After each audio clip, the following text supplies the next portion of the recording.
Good evening. Good evening. Now, everyone hear me? Good, good. Well, welcome to the New York Society Library.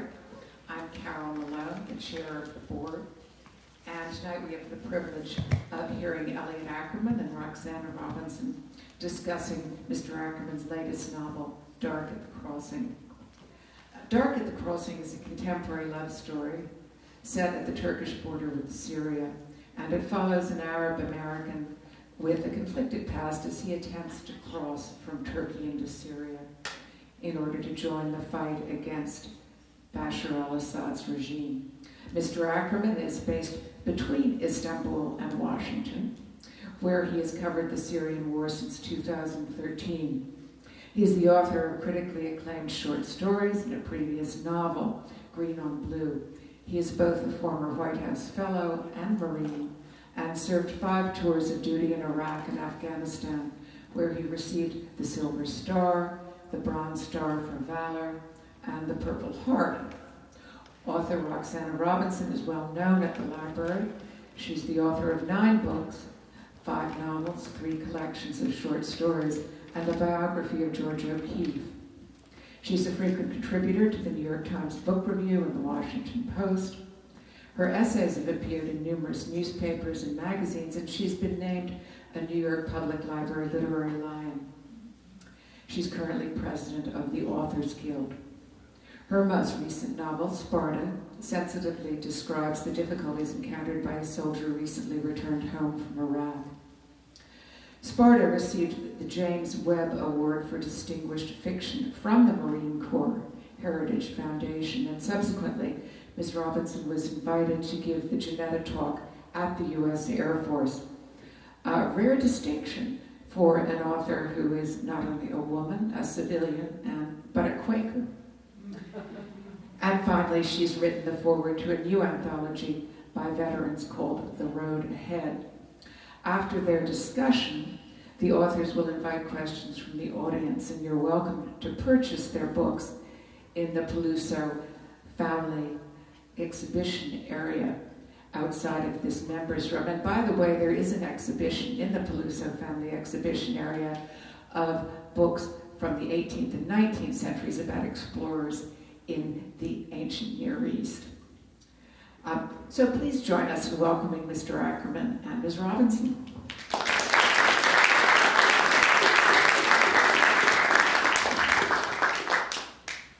Thank you all for coming, and I am so glad to be back in the New York Society Library, which I worked in years ago, when it was still a hidden treasure. And I used to come 40 years ago, and use that top room on the top floor when no one else was in it. I would go in the mornings, and it was like this hidden Eden. So I'm pleased to be here, and I'm very pleased to be here with Elliot.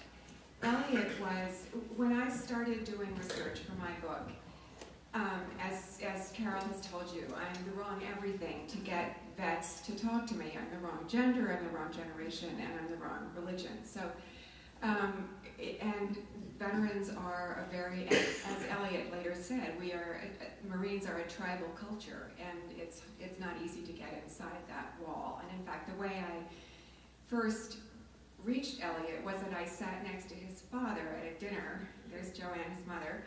And he said, well, my son is a Marine. And I said, oh my gosh, I'm writing a book about a Marine. Do you think he would talk to me? And his face just went shuttered shut. And he said, that would be up to him. And I said, well, but you know him, right? You could ask. And he said, you would have to send me an email, and I will pass it on to Elliot. So this was like writing the essay to get into Harvard. I had to write an email that I thought Elliot, whom I never met, would respond to. And I did write the email, I forgot what I said, and Elliot was so generous and immediately said, let's have coffee. And so he became my entry point into the world of the Marines, which is one that I found unbelievably fascinating, inspiring. It was one that I didn't know growing up as a Quaker. So I found it riveting, and not only did he introduce me to his friends, but he took me to Quantico, which for me was like the Vatican. I mean, it was the jewel in my life at that time. So he has been generous, thoughtful, and inspirational to me in my life as a writer. And I have been very, and also he read my manuscript. I said, would you read it for civilian errors, which there will be many of, and so he did. That was very, very helpful. And so I have been very excited to read his fiction as it has come out. So Elliot, let's talk about this book, and would you start off by just reading a little bit from the opening so we hear your voice?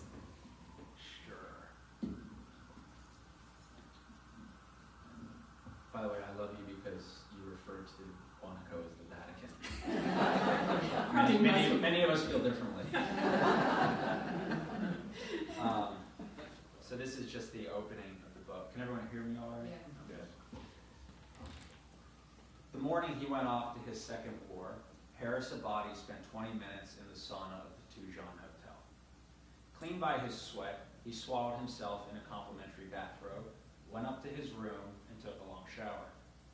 Then he went back to sleep, waking naked on his bed an hour later. Downstairs for a late breakfast, he ate 3 buttered croissants with jam. The concierge found Harris in the large, empty dining room, its circular tables set with fine crystal, as if waiting for a party that would never come. Leaning over Harris, the concierge grasped the lapels of his suit jacket, where he wore a pin insignia across gold keys. He asked Harris something in Turkish. Harris didn't speak Turkish and shrugged back, his mouth still full of flaky croissant. The concierge tried Arabic. How was your stay then? Good, thank you, said Harris. Business or pleasure? Business, answered Harris. There was no other reason to come to Antep, an industrial backwater along Turkey's southern border with Syria. The concierge looked at the stuffed hiking pack propped against the leg of Harris's chair. Checking out then? Harris reached into a deep internal pocket on the pack, fishing around for his cash. He pulled out a mixed roll of Turkish lira, American dollars, and Syrian pounds. He held the wad beneath the table, counting it bill by bill. The concierge hovered above him. 200 a night, yes? Asked Harris, peeling 600 lira off his roll. The concierge nodded, eyeing Harris's dollars. You're an American, he asked. Harris handed over the money for 3 nights' stay. Here, 600. He felt the concierge taking a closer look at him, his pack, his Desert Suede combat boots. I'd prefer you pay in dollars, said the concierge. As hard as he worked to become an American, Harris hated the way his new clothes and strong currency betrayed him abroad. He paid in dollars, and the concierge tucked the tight folded 20s into his vest front pocket. Allow me to find you a cab. Harris nodded and got up and went to the bathroom, leaving his heavy pack unattended in the opulent dining room. He didn't seem to care if everything was taken from him. So, thank you for that.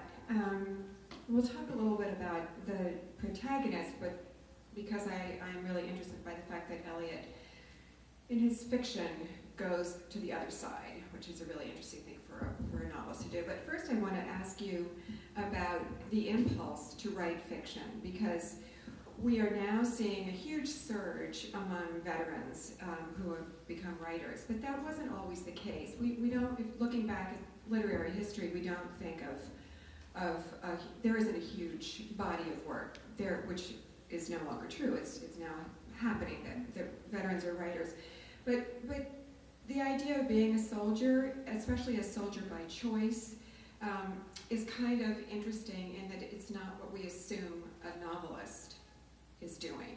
And the act of empathy seems to be the opposite of what you're going to do in the war zone. So can you talk about what drove you to write fiction, what drives you, what's that impulse, and how does it relate to being a soldier? Well, I think that, I also write a lot of nonfiction and journalism as well. It always felt somewhat natural to me when my mom, who's in the audience tonight, is a novelist. Also a wonderful writer. Yeah, and so it didn't seem like the craziest thing to necessarily do. I studied history and literature at school. And then obviously, fiction kind of can get at the internal, characters' internal processes more in some ways than nonfiction can. At least you have fewer rules, I think. I don't know, just thinking about it right now, I think maybe there is that sensation that there is a huge wave of veterans who are writing fiction. But then, there's a part of me that kind of questions that too. I think that our veterans' relationship with society has changed and is in uncharted territories right now. So whereas, we could look back at any number of writers who we might not immediately see that they are veterans, historically, but they had those experiences. And perhaps with us as veterans, that identity is something that is brought into starker relief because it's not something that is quite as common than, folks of a different generation where, everybody served for a couple of years. Like, for instance, you can look at a lot of novels. Like, I think that people don't often read as war novels, and I think they are war novels. Like, for instance, The Great Gatsby. Like, in my mind, The Great Gatsby is a war novel. Like, read that book. Because the war's all over it. I mean, Gatsby goes to the First World War. He's able to transcend his social class because he wears a uniform and nobody can tell. He loses this girl in the wars in many ways, and then it's like fighting to get her back. In some ways, like fighting to reclaim his identity when he comes back. I mean, let me put it this way: I have a feeling if F. Scott Fitzgerald were alive today and publishing that book in 2017, and he had done 4 tours in Iraq, people would be talking about his war novel in a way that they didn't back then. Or The Catcher in the Rye. I read The Catcher in the Rye in many respects as a war novel. If you listen to like Holden Caulfield's voice as he's, wandering around New York City, that like very jaded, somewhat juvenile voice, like I can hear a lot of sort of disgruntled vets, guys that I know who, when you talk to them, like, they've got a lot of Holden Caulfield in them. If you know anything about Salinger, it's a great story, but I just like to tell about Salinger. Was there's this bar called the White Horse Tavern down in the West Village, which is very famous. It's where Dylan Thomas drank himself to death. But right after World War II, like in 1947, Norman Mailer used to drink there a lot. So Mailer would go drink there, and it was right after The Naked and the Dead had come out, and he had this huge New York Times bestseller. I think it was on the bestseller list for more than a year. And he would get drunk at the bar and would tell all of his stories from the Second World War. Well, if you know anything about Mailer, Mailer was a ship's cook on the Second World War. Really didn't do much of anything, but he would sit there and tell all the stories.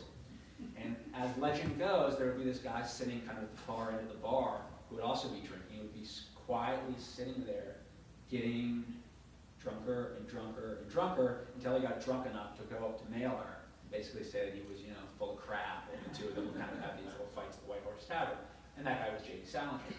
And if you know anything about J.D. Salinger, J.D. Salinger landed in the first wave at Utah Beach on D-Day. And he never really wrote about it. He wrote about it in The Catcher in the Rye. I'm going to paraphrase it here, I think I'm going to butcher it. The last line of The Catcher in the Rye is, never tell nobody anything, or else you'll start missing everybody. Something to that effect. I read that, because that's like Holden Caulfield and J.D. Salinger telling you how he thinks a little bit about the wars and recounting his wars. So I only bring that up because I do think there's like a very strong wave of veteran fiction, but I also think it's interesting like how the writing that people who are veterans, or in some happen to be veterans, how that part of our identity is definitely brought to the fore in a way that maybe it didn't before, based off of kind of the country's relationship with its military at this point. Okay, so talk a little about empathy and the issues that are what you face in a combat zone. So when you go into a combat zone, empathy is something that you are going to have to put aside if necessary. So how does that? And empathy is what you need to write fiction. So does that feel complicated to go back and forth, or do you just put one side on hold and go into the other side? Yeah, I mean, I can remember many times being out, whether on a patrol or on a raid, and having Marines I served with is, maybe it's the sun is coming up, we were just out all night on a raid, we've detained 4 guys, and they're in the back of our truck, and people are upset about it. And someone, shrugging their shoulders and going, yeah, I get why they're upset. I'd be upset too if someone came here and did this. So I think that empathy is present. Like, you can be conscious of the fact that what you're doing is very disruptive. But I think particularly and acutely after war, there's this, at least for me, a great curiosity in that you've had these experiences that have defined you, profoundly, but you know that you're always sort of in this, you know, in a mirror, or like a shadow dance with somebody else who is your adversary. And if you want to really understand the experience, you feel this desire to understand your adversary. Like, so to give you like an example, when I started going down to the Syrian border, I was going with a couple of American friends of mine who had started basically like a research organization that was bidding on U.S. government contracts for aid. So they had a business they were setting up, and I would stay with them. And one of the first people they had hired was a Syrian guy, which this book is dedicated to, named Abadi, who was an activist in the revolution, very urbane, Damascene guy, used to work at the British consulate, spoke his English with sort of a lilting accent. He came in one day, and we were sort of fixing dinner. It was late, and I was in the kitchen. And I was like, hey, Abadi, what's going on? I was like, how's your day today? He's like, oh, it was pretty good. I was in a Chocolate refugee camp, which is like right on the border. I was like, and you know, I met a guy who I think you should meet. And I was like, okay, Abadi, like, what's the deal? Who's the guy? He's like, well, he fought for al-Qaeda in Iraq, and I think the two of you would really get along. And so the guy he introduced me to was a guy named Bashar. Al-Assad had run guns and fighters from Deir ez-Zor in eastern Syria into Al-Anbar, where brides would come fighting. And so Abadi basically sets up this meeting between the three of us. So it's me, you know, former American Marine, my friend Abed, the urbane, Damascene Democratic activist, and Bashar, who former Al-Qaeda fighter and still very much, you know, a Salafist, you know, radical Islamist guy who had, you know, come into Syria with his family. He'd been thrown in prison by Bashar al-Assad, was released during the revolution. And, you know, we basically just started talking about the war. And Bashar and I went on to have kind of like a series of continual lunches. And there was one moment, I remember in that first lunch, that's where he gets that idea of like empathy and like where these connections are. So we were supposed to have lunch, but it sort of turned into this like 5-hour engagement. And so we get to like hour 3, and my friend Abed had been translating for us. And you know, we're drinking lots of tea, eating baklava, but you know, many glasses of tea later, you know, Abed's like, Elliot, earnestly saying something, I have to go to the bathroom. So he gets up and goes to the bathroom, and then suddenly, like Bashar and I, who've been having this very intense conversation, we're sitting there and we can't talk to one another. And it's like, you know, we were like 2 7th graders on their first date. Like things got very awkward very quickly, and we're sort of sheepishly looking at one another. And in the interim, he had drawn a map of Iraq as we were sort of talking about various places and where we come from. And so he wrote a date next to a place on the map. And then I wrote a date. And then he wrote a date. And then I wrote a date. And you know, we were sort of trying to figure out if we'd been in the same places at the same time. But it was also that like very pure sense of like, these were the places and these were the dates. And you know, those are fundamental to who we are. And despite all the differences between us, like we shared that. And, you know, it was a sort of poignant moment to me to really recognize like I had more in common with him at that moment than, you know, many people I went to high school with or other people, because we had that shared experience. And so I think that's kind of, when you recognize that, there's plenty of them. Yeah, you had told me that story. It's a great story and very powerful. So talk about, so as I remember, you showed me a novel that you wrote that was about an American soldier, and that hasn't yet come out. But then you've written 2 books about people on the other side. Can you tell us why you've chosen that to write from that point of view, and are you going to come back and write from an American point of view, or how does that, what do you see yourself doing? I've been asked that, you know, no one believes me when I say this, but it's sort of unintentional. I think I didn't view it at the time in either of these books as a particularly interesting or necessarily, you know, provocative thing to do. Some people have said that it's, well, I don't know if people say it's interesting, but maybe people say it's provocative. I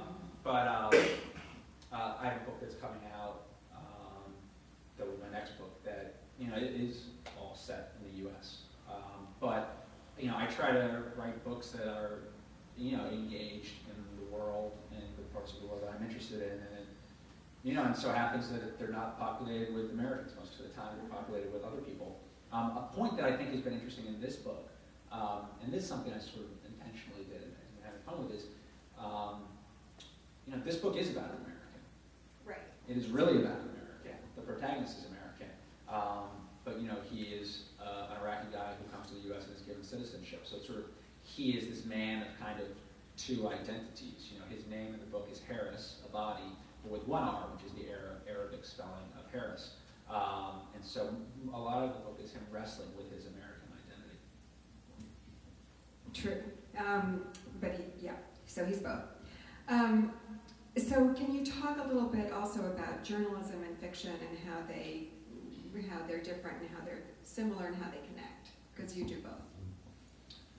Yeah, I think that I certainly think that in America or England, in our system of letters, there's an emphasis on genre that doesn't exist quite as stringently in other cultures. So there is fiction, nonfiction. A friend of mine who's a poet once said to me, the great thing about being a poet is there's no such thing as nonfiction or fiction poetry. It's just poetry. Which I said, yeah, that must be really liberating.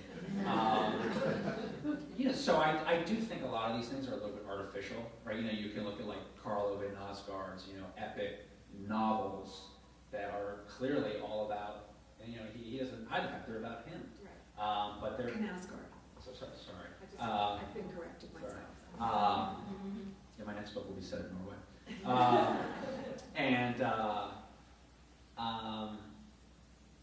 But they're branded as novels, and it's a branding tool. And then how many works of fiction, like if you read, Ryszard Kapuscinski, who is a writer I love in this book, he writes kind of very, very impressionistic. He doesn't seem that obsessed with the facts when he's writing, but that's his sort of, people call him, say he does this form of like magical realism journalism, and we thought magical realism and journalism would go together.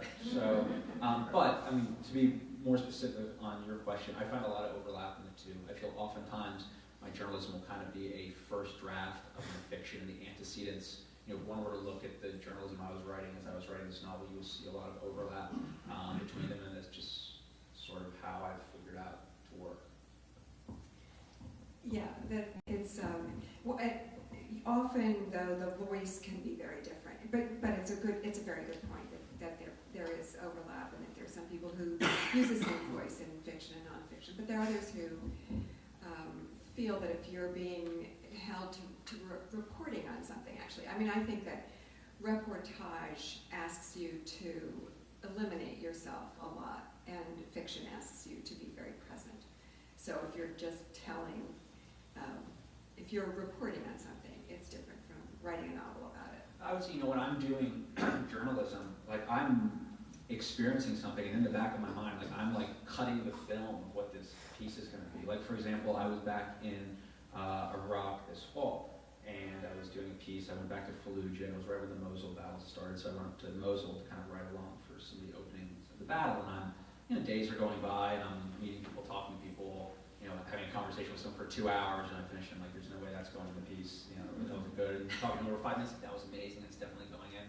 I remember I was walking out. It was the last day I was there, and I was with the Iraqi Golden Division, which was still doing a lot of the fighting, and they had just taken this town called Bartella on the outskirts, and I knew I was flying back the next day, and I'm walking out of and I'm like, okay, I feel like I've got everything I need to, do 6,000 words on this.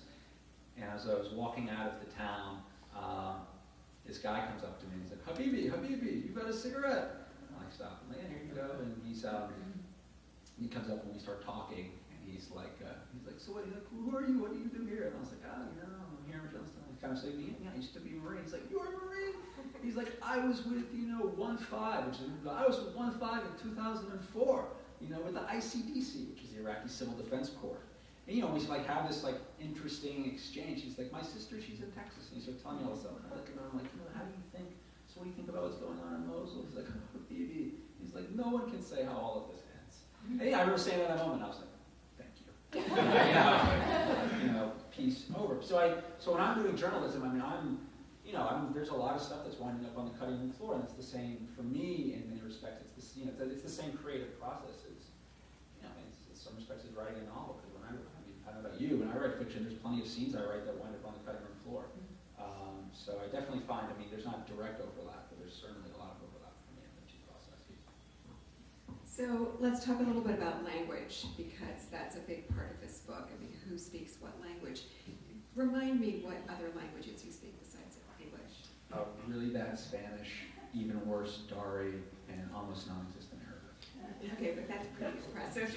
No, I mean, really bad. What's Dari? Dari is a dialect of Farsi which is spoken in Afghanistan. So when you're listening to a conversation, can you figure out what's going on, or can you follow everything? No. So, I mean, not that. I would say I speak English well. Maybe with Spanish I can follow along. But you work again as a journalist. I mean, you're often working with interpreters, you're working with other folks. But that's also a layer that exists in between.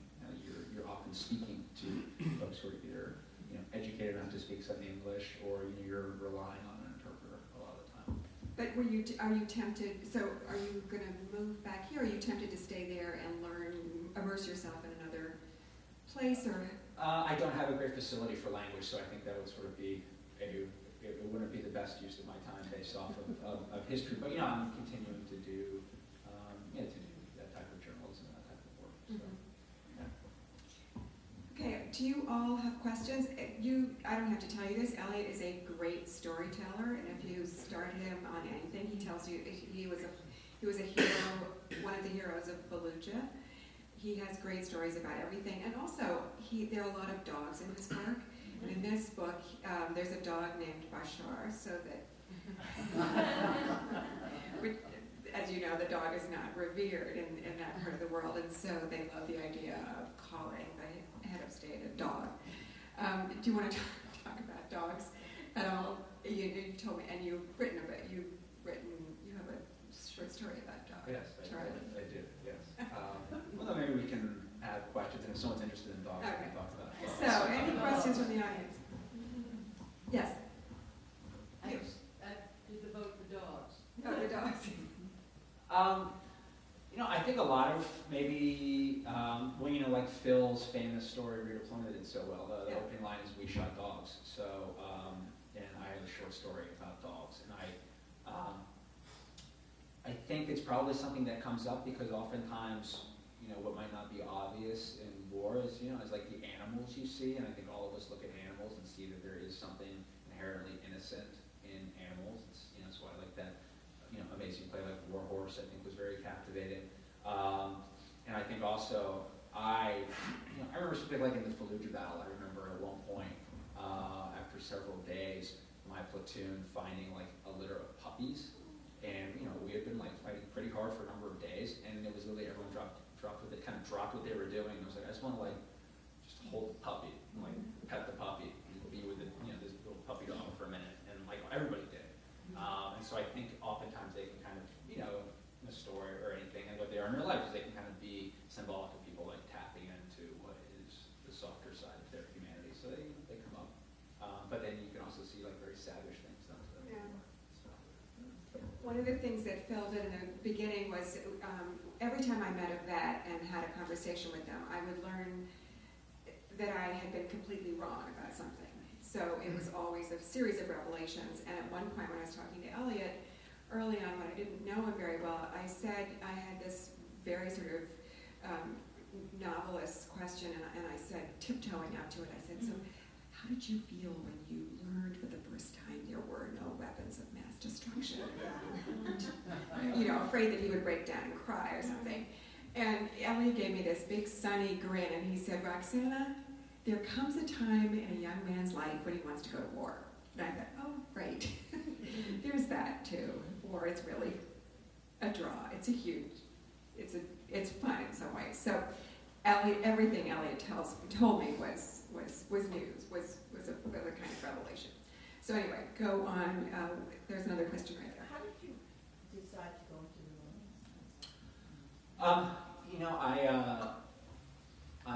I spent some time growing up overseas. I mean, nowhere exotic, just in London. But I think even having that experience and being able to travel quite easily, it just I think it gave me a little bit of perspective of what it means to just be American and some of an appreciation for that. So that I was also the kid who never really stopped playing with GI Joes. I just sort of hid them during my teenage years because it wasn't cool. But I always had an innate fascination with the military. And I also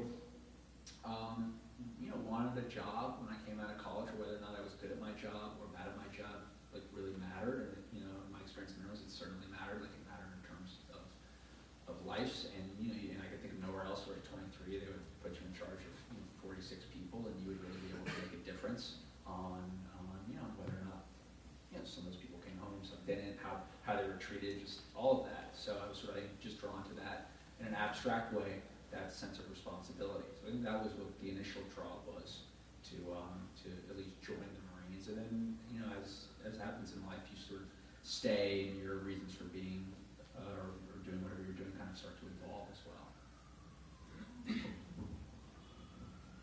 Yeah. This is a little far-fetched, but last year I read Sparta for the first time. It was terrific. Last week I read your book for the first time. One of the things about Sparta that I found pretty fascinating was that he came from this upper middle class family and had loving parents and relatives. And then when I got to your book, since it was a week ago, I went to Google and I went to Wikipedia. And so my question was, I thought your book was magnificent also. Did you, when you were reading it, Ms. Robinson said that you had approved her book or read it and stuff. Did you identify with the character who had gone to Williams in her book and came from a pretty sophisticated background, or was it just a book? No, I love Roxana's book.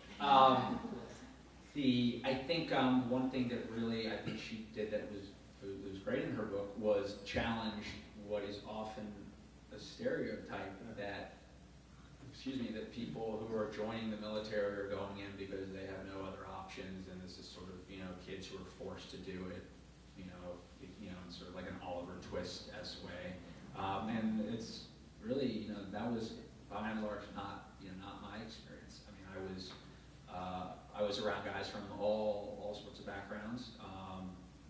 Many of whom went to very fancy schools and decided that they wanted to serve. Other guys who had backgrounds that were more hard scrabble, and that's both amongst officers and enlisted men.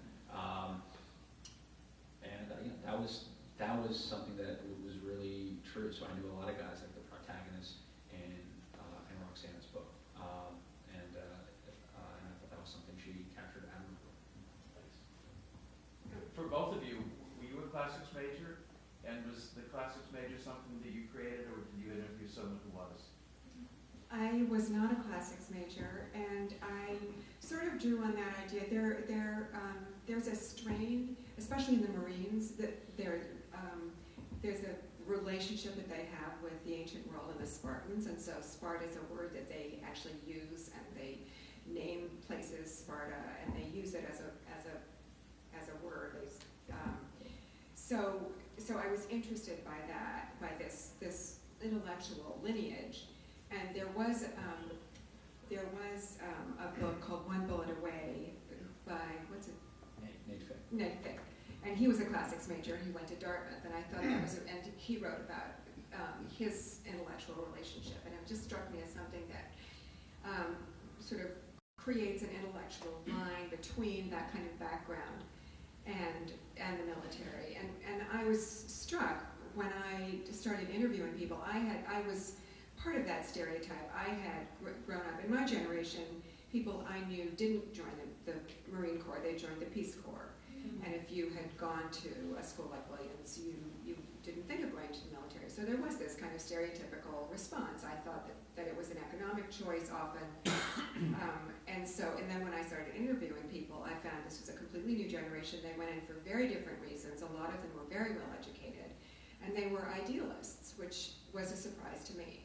So I wanted to record that and bear witness to this fact that the new generation of people in the military had very different backgrounds and points of view and reasons for going to war that were ones that I hadn't understood before. Yeah, I would just add, one of the best answers I ever heard to when someone said, asked a friend of mine, why did you join the Marines? And said, like, the Army or something like that. And this friend of mine is still a Marine officer, and he was went to Harvard, excellent student, extremely smart guy, actually just has a PhD. But he looked the person in the face and just went, come on.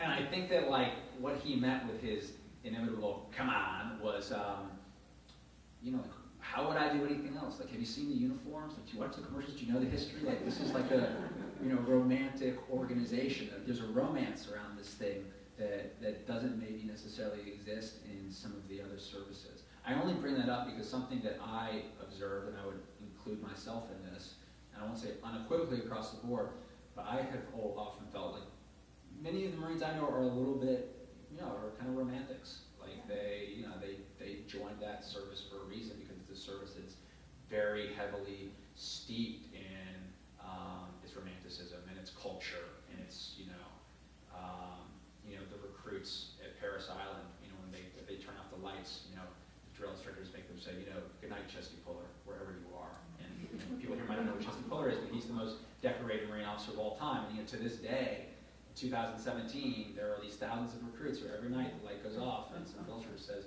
they all go, good night, Chesty Puller, wherever you are. And so I think that's something that is, you know, specific to that organization's culture. Yeah. So Elliot, when you think about the history of wars of conquest, wars of good versus evil, in your two novels, you fill in the blank. What is the view you're taking of the war that we're still in the middle of? Sure. Well, I think it's difficult to say because it depends on the perspective for how you're looking at it. I think one of the things that's gone on, particularly with the wars at this moment, like with the Islamic State, is we in the States have a tendency to look at it with a very American-centric point of view. And so much as, I think as Americans, we often have a predilection to believe that we're at the center of this thing, the solution is ours to figure, and once we figure out the correct solution, like we can destroy these people and there will be peace.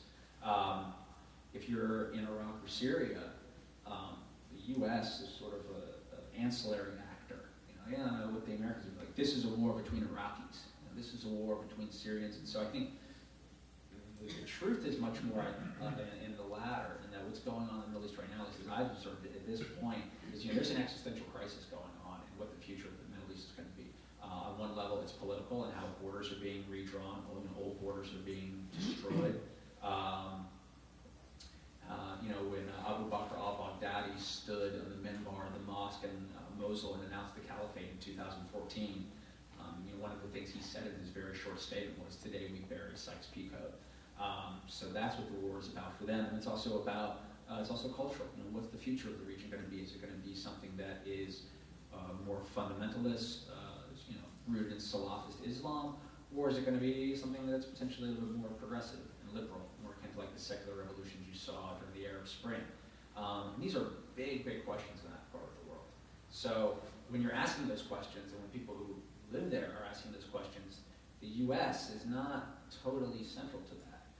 And I think if they view us more through the prism of like, yeah, you know, we have what we're dealing with, and you've got, you know, the Russians who want it to end one way, the Iranians who want it to end another way, and the Americans who want it to end their way. This is about us. So I think that's sort of the reality of where that specific war is at this moment. But I think it's something that's going to go on for a very, very long time. I think the way that we've organized our war, we have an all-volunteer military, and they're largely financed through deficit spending, so no one's paying war tax, positions us to be able to fight those wars with a, you know, small force kind of forever. And, you know, there's obviously a lot of more questions about that construct of democracy. The question about you as a writer, were you a writer as a young man all along, or just when you got to the point where you had wonderful things, amazing things to write about? You know, I always enjoyed reading. The older I got, probably the more I enjoyed it. And again, I studied history and literature in school, so that was something that interested me. And I thought I might want to write at some point, but I also wanted to go in the Marines. I came in the Marines at an interesting time. I was commissioned in 2003, which was an interesting time to be sort of an up-and-coming infantry officer. But when that sort of journey felt like it was over, you know, I wanted to turn my hand to writing. And did. I was wondering if you were in Istanbul during the coup and whether it's changing to be an American in Turkey. I wasn't in Istanbul during the coup. I was visiting the States, but I can talk about, you know, things in Turkey right now are, it's a dark time there. Roxana and I were talking, and Turkey right now has more journalists locked up than any other country.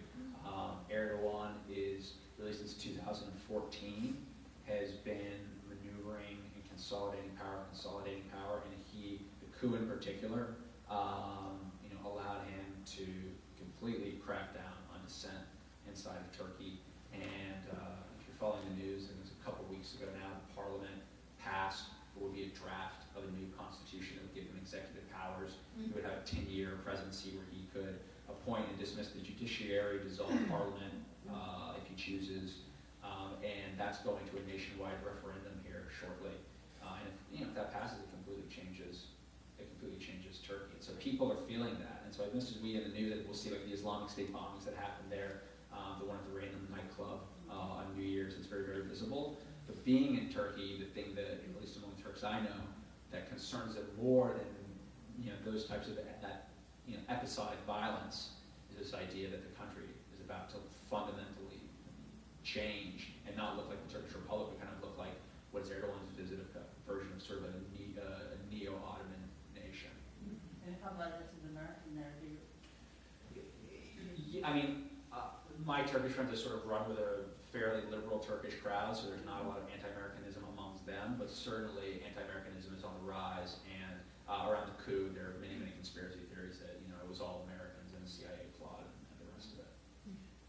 And how does the religious element fit in with the present president's idea? In other words, it is a republic, at this point.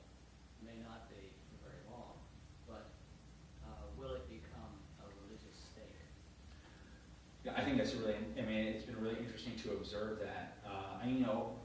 Just like that, I think in the United States, we have hardwired here, one could say like the tension that exists between federalism and republicanism, states' rights or the central authority, like that is hardwired in the U.S. So we're always sort of oscillating between. I think when you look in Turkey, two similar forces that they've always oscillated between, and that's kind of hardwired, particularly with the founding of the Republic, is Turkey being a secular nation, a modernist nation, and the vision of Ataturk and out of the First World War, and a real rejection of sort of the backwardness of Ottoman times that was much more rooted in religion. And then the fact that that Turkey is 98 or maybe 99% Muslim. It is a Muslim country, an Islamic country. We can remember in the late 90s, early 2000s, there was, Orhan Pamuk's book Snow about the girls killing themselves because they can't wear headscarves. That's certainly not the case now. Now you almost have to wear a headscarf. So it's really swung the other way, and that pendulum swinging the other way is what brought Erdogan into power. He was a hero for a long time because he was the first person who was really standing up. He spent time in prison after he was the mayor of Istanbul because he was standing up for people's religious freedoms as they viewed it. But now it's gone sort of all the way in that direction, and he does have this in many respects, if you look at his comments, kind of rejects those fundamental tenets of the Republic, sort of rejects Ataturk's limited vision for what Turkey should be in the world. And that's why I say neo-Ottomanism, he views Turkey as should have a more expanded role in the world. Like for instance, if we talk about the conflict in Syria and Iraq right now, there's a very heavy Turkish presence along the Syrian border and along their Iraqi border to include incursions into both, because the Turks believe that Mosul and Aleppo are sister cities. In the Ottoman times, Mosul and Aleppo were part of the Ottoman Empire. And Erdogan has said this. If he had his way, they would be part of Turkey. But that also makes it triangulates with the concept of Turkey being a member of NATO. Right, which is complicated. Very complicated. Yes. Do they want Spain back? This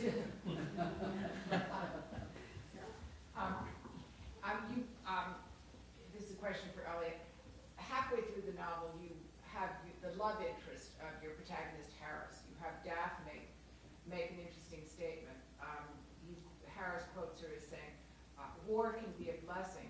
If you are trapped, its destruction can free you. And I wonder if you could elaborate on that sense that war can be a blessing in the words of a Middle Eastern woman in this case. Well, I think one of the themes that the book gets into is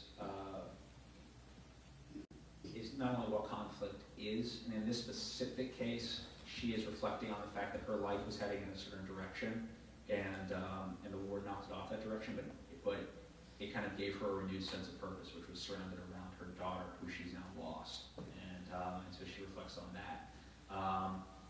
But a lot of the book too gets into these questions of, why are people going there necessarily to fight? Why do people go out in the streets to support the revolution? And how do people reckon with those causes when they go off the rails? One of the things that really resonated with me, talking with a lot of Syrian democratic activists who are now sitting in Antep, in many respects stranded. They didn't want to go to Europe because they still hoped that someday they could go home, but they couldn't go home because many of them had been chased out of the country by Assad.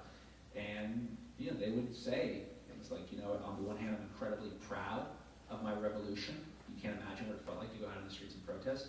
And at the same time, too, I regret the whole thing. I wish we could just take it all back and I could just actually go home. And so the book, in many respects, kind of deals with those conflicting motivations. And a part, like one thing that was very kind of close to me that I was thinking about as I was writing this book is a scene in Anna Karenina. And spoiler alert, at the end of Anna Karenina, she throws herself in front of the train. So, almost there. And so after Anna kills herself, she's had this affair with Count Vronsky, who is a military man. Vronsky leaves his regiment to be with Anna because now they're together, they're outcasts, so they cannot have a life in polite society with one another. And Anna kills herself, and the last thing you see of Vronsky is you see Vronsky, and you don't see it, and it's reported that Vronsky is on a train, and he's been seen heading out to the Caucasus to go fight. And that's the end of Vronsky. And Vronsky is not usually portrayed as the most sympathetic character. He's a bit of a playboy. I really felt for Vronsky at the end. I was, as much as for Anna. And but there was this question surrounding that. Last thing we see of Vronsky is why is Vronsky going to the Caucasus? The Caucasus is not a very glamorous war. So maybe he's going to the Caucasus because after everything that happened with Anna, he wants to redeem himself in some way. And the battlefield is a place where you can certainly redeem yourself. But maybe he's going to the Caucasus because he's going to do what Anna did. He's just not going to throw himself in front of the train, or he's going to want to kill himself. And you don't know, and Tolstoy never gives us the answer. But when you sort of meet Harris Abadi, the protagonist of this book, you're kind of meeting Vronsky on the train as he, it's at Harris is at the Tujan Hotel, and the book is about figuring out, why is Harris doing this? And Harris doesn't even know. Just like Daphne doesn't really know in that scene either. They're all kind of wrestling with what they're trapped and what it means. So that very question transcends and embraces, in fact, the whole novel in a way. Yeah, it's thematic to the book, I would say. Yeah. Just want to know from your experience there, these nation states created after the Second World War, Turkey's boundaries are pretty solid, but we've got the Kurds and Sunnis, Shia, and various other, Bashar's group. What's the feeling of the people as far as national states and national boundaries? Don't mean for you to have to resolve the issue, but from your experience, do they expect these nation states, these boundaries to exist, or?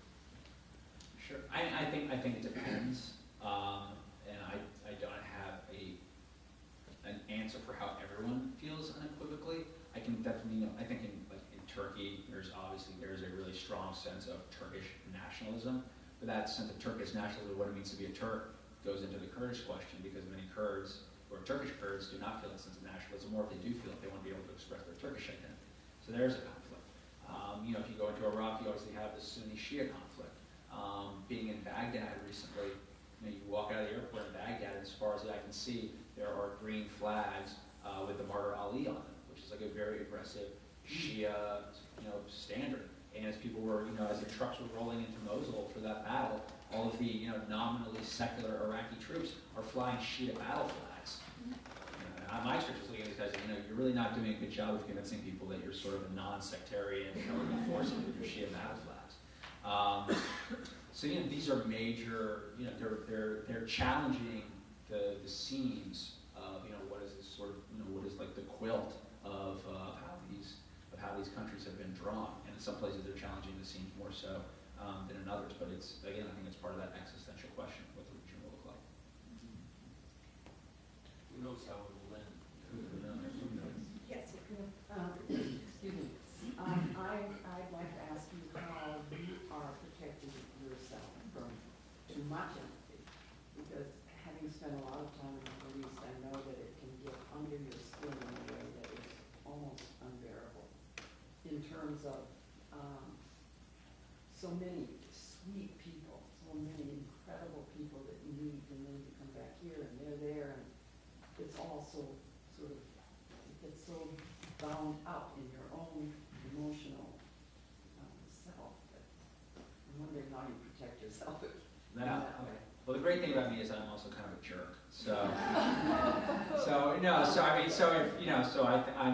think if I do think I'm, I don't view myself as by any means a bleeding heart over there. I certainly have my opinions, but I am, in the work I'm doing, I certainly try to be open to understanding exactly what someone is telling me and trying to understand their point of view. But I think, and I think sadly in this country, we at some point conflated understanding somebody with agreeing with them.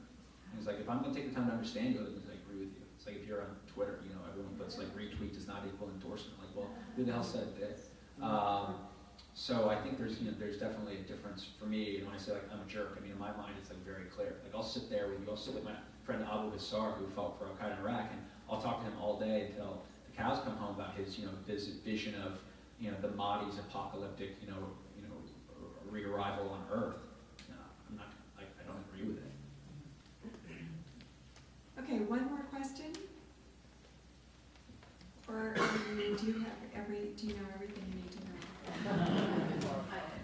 One more? Yeah. What is the one question you wish you would be asked? Oh, that's not fair. The one about the dogs. The one about the dogs.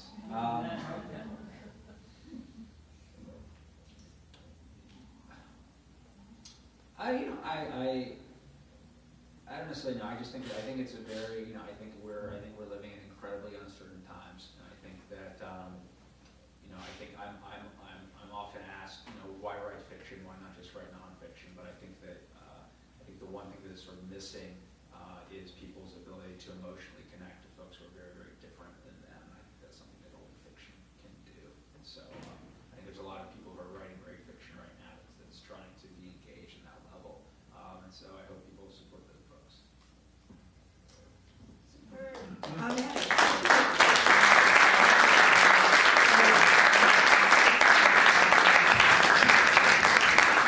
For those of you who care to buy books, I'm sure Roxana and Elliot would be happy to sign them up here after you buy them out in the gallery. Thank you for coming.